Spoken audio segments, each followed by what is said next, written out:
The Pine Valley Scouts were known for their adventurous spirit, but nothing could have prepared them for their latest escapade. The troop had set up camp deep in the woods, under the watchful eyes of Scoutmaster Jerry. After a day of hiking, marshmallow roasting, and ghost stories, the Scouts decided to play a game of hide and seek. "All right, everyone," said Scoutmaster Jerry. "Remember the rules. Stay within the camp boundaries, and no hiding in the bear traps." The Scouts giggled and nodded. Tommy, the troop's resident prankster, was chosen as the seeker. He began counting loudly as the others scattered into the forest. Little did they know, they had a surprise player lurking nearby. As Tommy searched, he stumbled upon a peculiar set of footprints, gigantic and unmistakable. "Very funny, guys," he muttered, thinking someone was trying to pull a prank.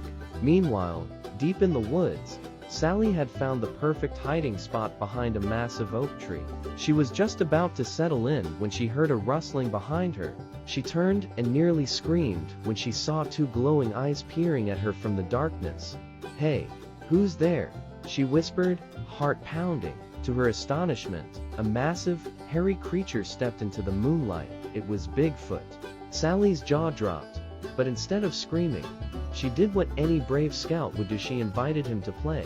"You want to hide with me?" she asked, trying to sound casual. Bigfoot blinked and then nodded, surprisingly gentle for a creature of his size. Tommy continued his search, finding scouts one by one, until only Sally and, unbeknownst to him, Bigfoot remained. As he approached Sally's tree, he heard a low, rumbling sound.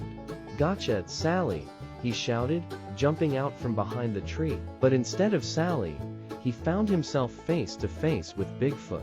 Tommy's eyes widened in terror, and he let out a high-pitched scream that echoed through the forest. The other scouts rushed over, flashlights in hand, and stopped dead in their tracks at the sight of Bigfoot standing next to Sally, who was laughing hysterically.